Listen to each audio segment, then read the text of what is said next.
రాఘవ ఒంట్లో ఆత్మ ఉందని మీరెలా కనిపెట్టారు? నిన్న కాళీని వెతుక్కుంటూ వాడింటికి వెళ్ళాను. అక్కడ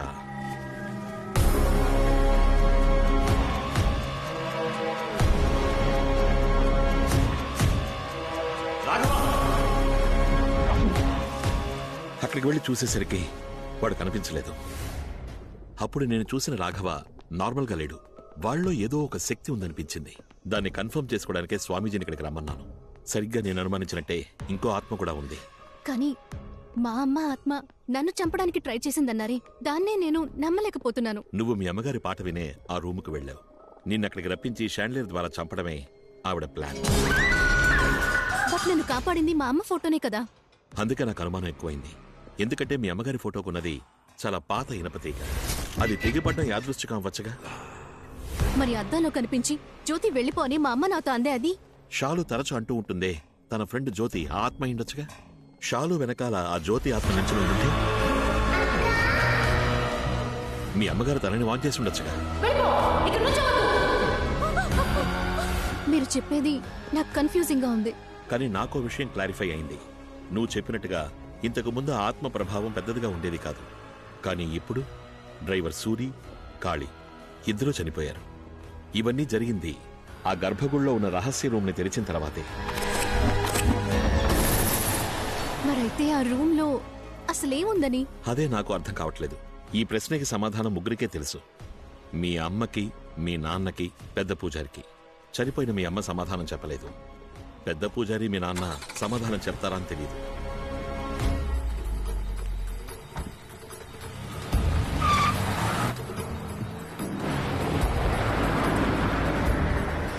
బాడీ వచ్చింది. మనం ఒకరికొకరు అమృతాంజనం రాసుకుందామా? అప్పుడైతే మీ ఆవిడ వేడి నీళ్ళు పెట్టమనండి సార్, మనం ముగ్గురం కలిసి లాల్ పోసుకుందాం. రాఘవ ఎవరితో వెళ్తున్నాడు? జమీందారు తోటే. వాడినిందుకయ్యా పంపించారు? ఆడిని మేమేం పంపించలేదయ్యా, ఆడే మమ్మల్ని పంపులా కొట్టాడు.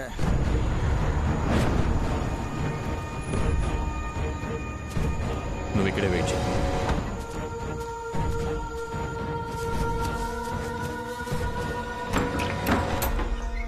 స్వామి, నాకు చాలా భయంగా ఉంది స్వామి. 2 రోజుల నుంచి ఖాళీ కనబడడం లేదు.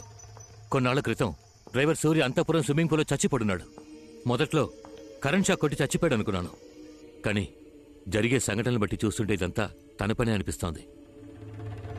అవును, ఆ తలుపుని తెరిచినప్పటి నుంచే ఇలా జరగడం మొదలైంది స్వామి. ఇక మిగిలింది మనిద్దరమే స్వామి.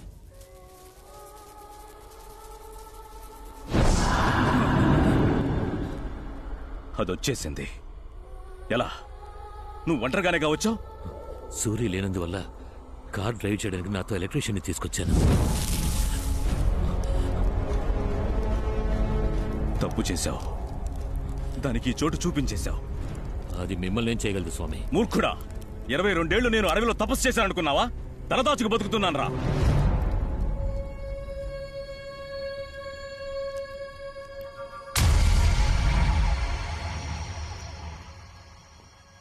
రాఘవ, నువ్వెందుకు ఇక్కడికి?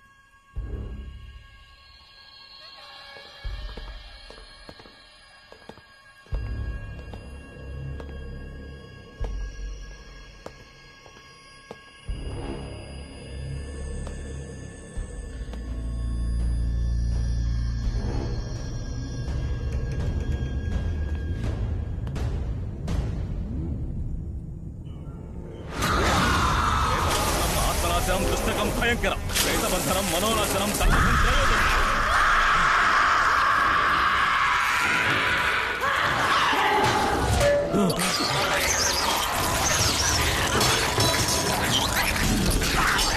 స్వామి రండి స్వామి, వెళ్ళిపోదాం. దాన్ని వదిలేస్తే అది మనల్ని మళ్ళీ వెతుక్కుంటూ వస్తుంది. నువ్వు ఈ కలసతిద్దంతో ఇక్కడే ఉండు. నేను అమ్మవారికి ధారపోసిన చీరతో దాన్ని బంధిస్తాను. కలసం కింద పడకూడదు.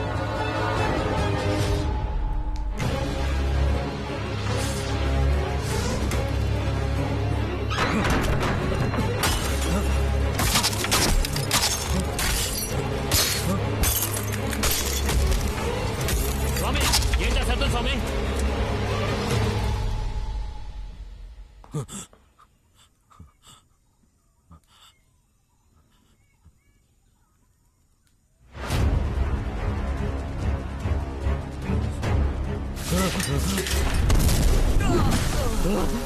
ఈ తీర్థపు శక్తి దాన్ని ఎక్కువసేపు కట్టడి చేయలేదు. రా వెళ్దాం. మనం ప్రాణాలతో ఉండాలంటే గుళ్ళోకి వెళ్లాల్సిందే.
ఏను కోసం తవ్విన గొయ్యిలో పడిపోయాం. ఎక్కువ ఎక్కి పైకి వెళ్ళు. స్వామి మీరేమంటారు స్వామి? పైకి వెళ్ళి నాకు చెయ్యి నుంచో. ఎక్కువ ఎక్కువ చెయ్యరా, చెయ్యిపో ఇవ్వు.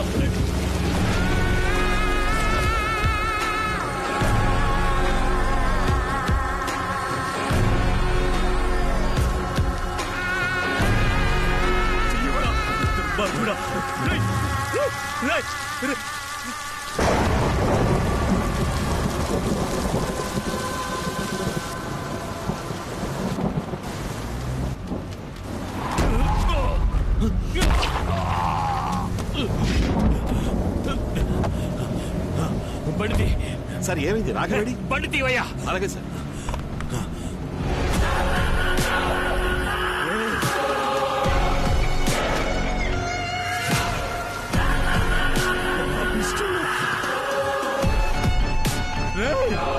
నీకోసమే కదా ఇదంతా చేశాను. నన్ను వదిలేసి వెళ్ళిపోతున్నావేట్రా?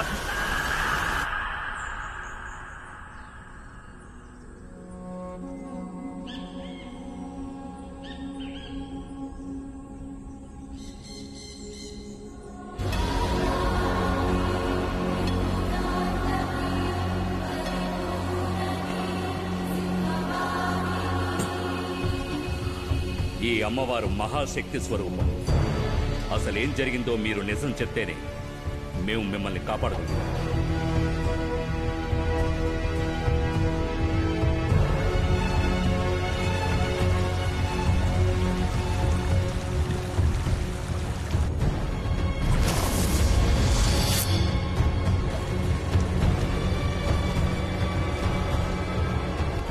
భయపడకండి. నా వల్ల మీకు ప్రమాదమేం లేదు. నిజానికి నాకు మీరు మంచి చేశారు. నేను మీ అబ్బాయి ఇష్టపడుతున్నానని తెలిసి కాదనకుండా మా పెళ్లి ఒప్పుకున్నారు. కానీ క్షమించరాని ఒకే ఒక తప్పు చేశారు. వంశపారంపర్యంగా దివ్యవాకు చెప్పే కుటుంబంలోంచి వచ్చిన వారే ఆ స్వామీజీ. ఈ మంత్రతంత్రాల్లో ఆయనకి సాటి ఎవ్వరూ లేరు. అతని ఒక్కగానొక్క అబ్బాయి పెళ్లిని నన్ను ముందుండి జరిపించమని చెప్పారు. నేను వెళ్ళాను. అయ్యా, ఈ మాంగళ్యం మీ చేత్తో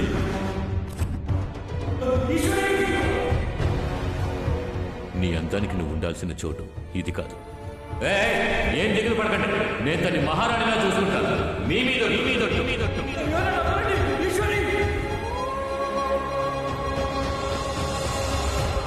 తాళి కట్టాడన్న ఒకే ఒక కారణానికి నేను ఆయనతో ఎలా కాపురం చేయగలను? నీ అబ్బాయి నేను లేచిపోదామని నిర్ణయించుకున్నాం. ఆయన కూడా అందుకు ఒప్పుకొని వచ్చారు. నువ్వు ఇక్కడేం చేస్తున్నావురా? చెయ్యొదలరా.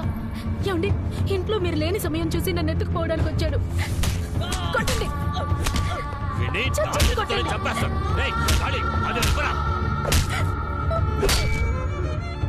అతను తన్నులు తినడం చూసి నేను తట్టుకోలేకపోయాను.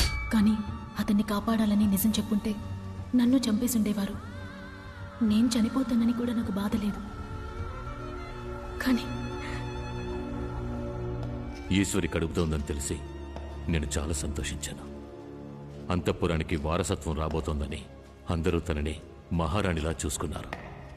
పుట్టబోయే నా బిడ్డను చూడ్డానికి అందరం సంతోషంగా ఎదురు చూశాం.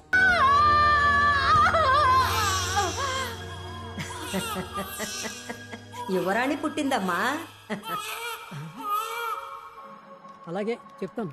అయ్యా అయ్యా హలో,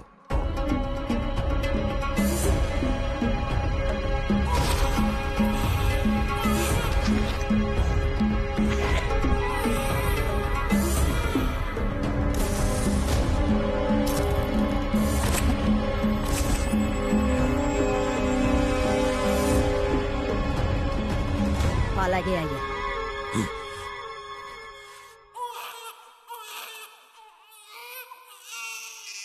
గుండె ఎండి మండి మతిపోతే చినుకై వచ్చావే, కాలమంతా శూన్యమైపోతే సుఖమే తెచ్చావే.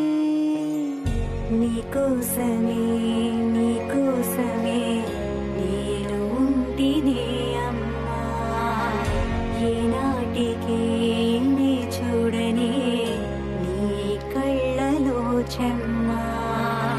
మిన్ను విరిగి మీద పడ్డా నేను జంకనే,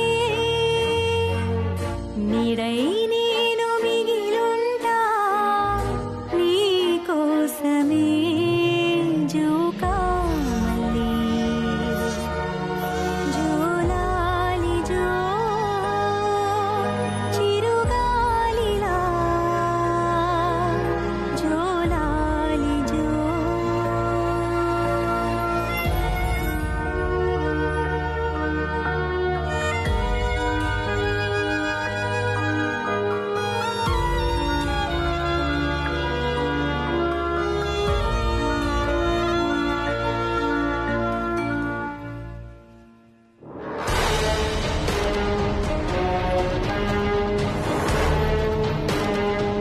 విశాలమ్మ, చిట్టి తల్లి నోటి నుంచి నురుగొస్తోంది. విషం పట్టిస్తే నురగ తప్పకుండా వస్తుంది. విషమా? అవును. ఎవరికో పుట్టబోయే బిడ్డ కోసం నువ్వు ఇన్ని రోజులు నా చేత సేవలు చేయించుకున్నావే, అందుకేనే నీ చేతులతోనే దానికి విషం ఇచ్చేలా చేశాను. నెత్తి మీద మచ్చ, చేతికి 6 వేళ్లు, నాకే ద్రోహం చేసావు కదా. విశాలమ్మా, అయ్యా. ఈ బిడ్డ గురించి బయట ఎవరికి తెలియకూడదు. చంపేదాన్ని. ఏయ్, బిడ్డని ఇవ్వవే. చెప్పండి ఇవ్వవే. ఇవ్వండి ఇవ్వండి ఇవ్వండి. విశాలమ్మా, ఇవ్వు. బిడ్డని తీసుకెళ్ళు. ఇవ్వవే. ఇంత చేసి. అయ్యో నా బిడ్డ. వద్దు. అయ్యో.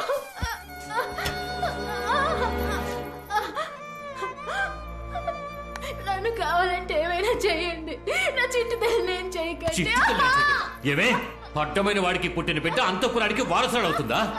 బిడ్డ పుట్టిన తర్వాత జరిగిందంతా మీతో చెప్పి నేను నా బిడ్డ ఎక్కడికైనా వెళ్ళిపోదాం అనుకున్నాం. దయచేసి నా కూతురిని నాకు ఇచ్చేయండి. అయ్యా, ఏంటి ఇది ఇంకా చావలేదు. ఇంకాస్త విషయాన్ని ఇచ్చి చంపే. చంపేదాన్ని. ఏయ్, సూరి,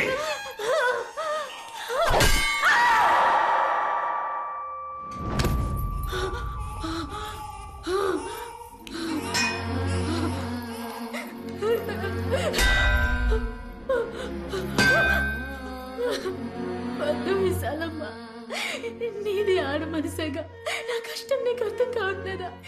దయచేసి విషయం తాగించుకో. అన్నయ్య, నిన్నేగా మీ భార్య ప్రసవించింది. ఓ బిడ్డ వీళ్ళు వెంటో మీకు తెలుసు. దయచేసి నా కూతురిని కాపాడండి. పిచ్చగత్తిలా ఉన్న నీకు తాళి కట్టింది నీ అందానికి, చివరి వరకు నా కాళ్ళ మీద పడుంటావనే. కానీ నీకు ఆస్తికి నేను, ఆశకి ఇంకొకడు కావాల్సి వచ్చాడు కదా. నువ్వు చేసిన తప్పుకి నువ్వు ఇక్కడే చావాలి. నేనేం తప్పు చేశానండి? నేను ఇష్టపడ్డవాడితో నాకు పెళ్లి కుదిరిందన్నా, చనువుతో మేము దగ్గరయ్యాం. నేను పెళ్లికి ముందే గర్భవతినయ్యా. కానీ అనవసరంగా అడ్డొచ్చి నా మెళ్ళ మీరు తాళి కట్టారు. అది నా తప్ప? మీ దృష్టిలో ఆడవాళ్ళు సంతలోని పశువులా? మీ ఇష్టానికి తాడు కట్టి తోలుకుపోవడానికి ఆశలు అభిప్రాయాలు మాకుండవా? అయినప్పటికీ ఇన్నాళ్ళు బిగపట్టుకొని కాపురం చేయడానికి కారణం నా కడుపులోని బిడ్డకేం కాకూడదని. నేను కష్టపడిందంతా దానికోసమే. దయచేసి నా కూతురిని చేయండి. అయ్యా, ఇది ఇంకా ఊగిసలాడుతోంది. అయితే దాన్ని ప్రాణాలతో పూడ్చే. శవంగా కూడా నా వారసురాలోని పేరుతో అది ఈ ఇంటి గడప దాటకూడదు. అయ్యో, వద్దు, వద్దు. కాళీ, ఇదిగో తీసుకో. కళ్ళన వద్దన్నా. నీ విశ్వాసం చూపించడం కోసం ఓ పసిబిడ్డని చంపొద్దన్నా. వద్దు, వద్దు.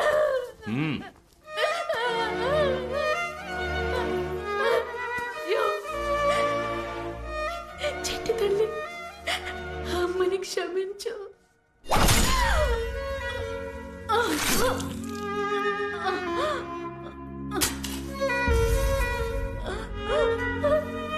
చెట్టు తల్లి.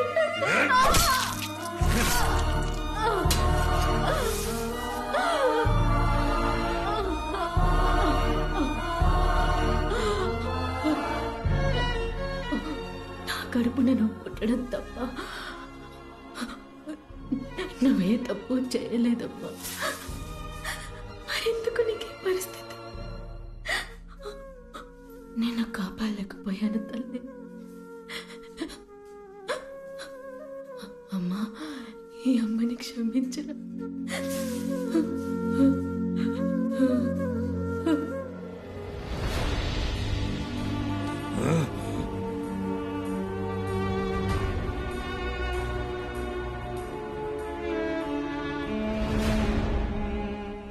నా కూతురు నీ కుటుంబ వారసురాలిగా పెరగాలి.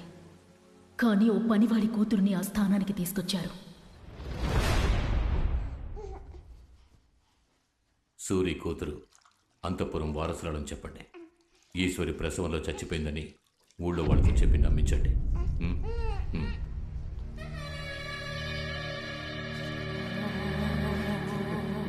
తన కాళ్ళకి మట్టి అంటుకుంటేనే నేను చూడలేను. మహారాణిలా చూసుకున్నాను. నా చేతులతో మట్టి ఎలా? తనతో పాటు నన్ను పూర్తి చేయండి రా. మీకు పుట్టిన పసిగుడ్డు యువరాణి. తన కోసమైనా మీరు ధైర్యంగా ఉండాలి. ఆ పిల్ల గురించి మాట్లాడకండి. దానివల్లే నా ఈశ్వరి నాకు దూరం అయిపోయింది. ఈశ్వరి,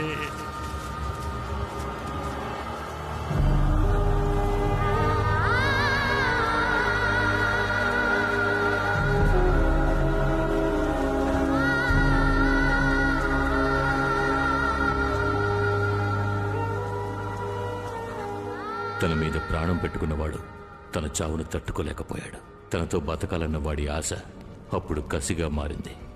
దాని శవాన్ని పూడ్చేసి వచ్చిన రాత్రి ప్రాణప్రేద సూత్రాన్ని చేయడం మొదలుపెట్టాడు. అంటే ఏంటి? అదో మహత్తర పూజ. చనిపోయాక దేహానికి మళ్లీ ప్రాణప్రతిష్ఠ చేసే మహావిద్య.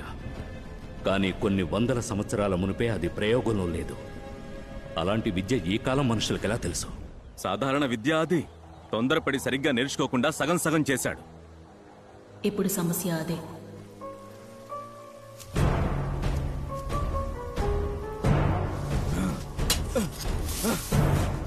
నాలుగు రోజులు రాత్రింబవళ్ళు నిర్విఘ్నంగా పూజ చేశారు.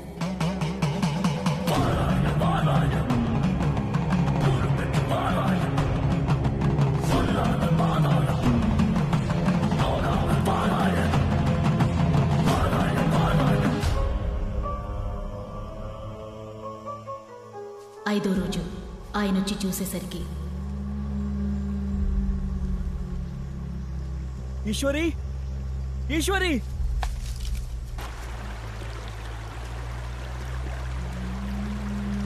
ఈశ్వరి,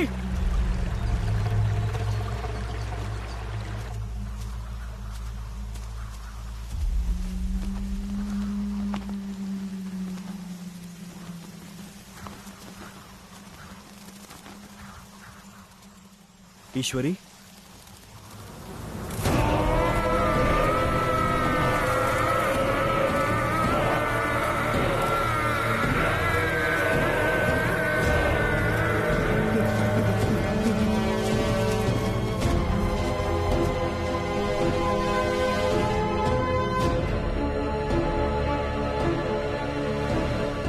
ఆ తర్వాత దాన్ని పూడ్చిపెట్టిన అడవిలోని ఆత్మగా తిరుగుతోందని ఊళ్ళో కొంతమంది గుసగుసలాడుకున్నారు. ఒకరోజు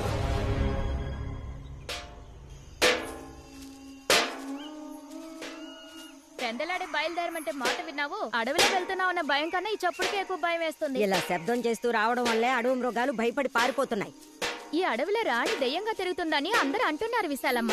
అడ్డమైన వాగుళ్ళు విని నువ్వు వాక్కు, నోరు మూసుకునిరా. అయ్యో, నేను చెప్పేదంతా నిజమే. అకాల మరణం, తలకి దెబ్బ తగిలి చనిపోయారంట. జమీందారే చంపేశారట.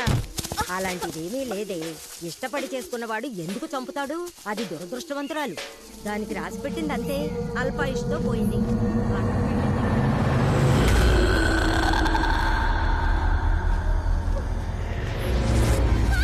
నా దగ్గర నోరు పారేసుకున్నట్టు అంతఃపురం గురించి ఇంకెవరి దగ్గర తప్పుగా మాట్లాడుకు.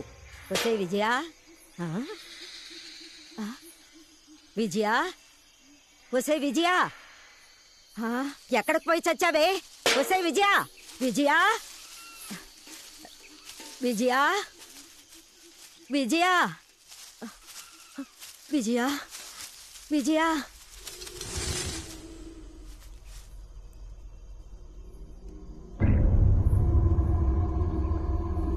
విజయా, ఎవరది?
ఏం చూసి భయపడ్డావు విశాలమ్మ?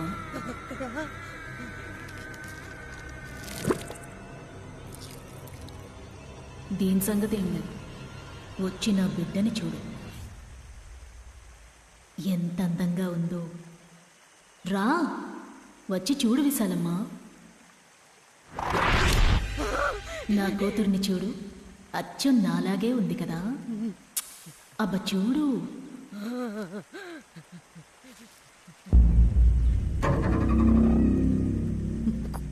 కూతురు లేదే. ఎలా ఉంటుంది? నువ్వే చంపేశావు కదా. లేదు, నేను చంపలేదు. వాళ్ళు అన్నారని అలా చేశాను. వాళ్ళన్నారు సరే, కానీ చంపింది నువ్వేగా.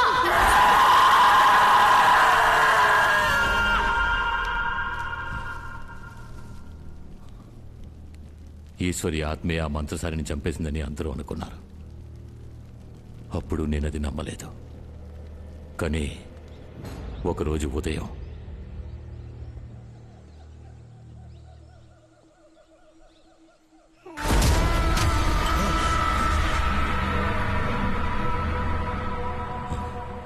నేనే దాన్ని నా కళ్ళారా చూశాను. అంతఃపురం వరకు వచ్చిన దానికి నా ప్రాణాలు తీయడానికి ఎంతోసేపు పట్టదని భయపడి స్వామీజీతో విషయం చెప్పాను. ఎంత పని చేసావురా? ప్రేతాన్ని అటు ఇటు కాకుండా లేపావు కదరా. రేపేదైనా జరగడం జరిగితే పూజా కారణమని దుమ్మెత్తి పోస్తారా? నేను కొట్టి చంపేస్తారా? స్వామి ఆపండి, ఆపండి. కొంచెం ఓపిక పట్టండి, వీడిని వదిలేయండి. దాన్ని ఏం చేద్దామో చెప్పండి. మనం వేస్ట్ చేసే ఒక్కో నిమిషము భయం వేస్తోంది.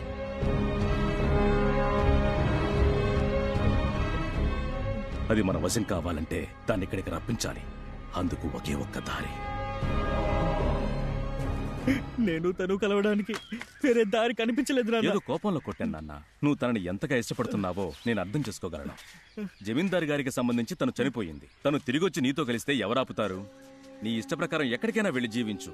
కానీ ఇప్పుడు తను మనిషిగాను కాకుండా శవంగాను కాకుండా ఉగ్రంగా తిరుగుతోంది. అందుకే పద్ధతి ప్రకారం ప్రాణప్రతిష్ఠ చేస్తేనే నువ్వు అనుకున్నట్టుగా సంతోషంగా జీవించగలవు.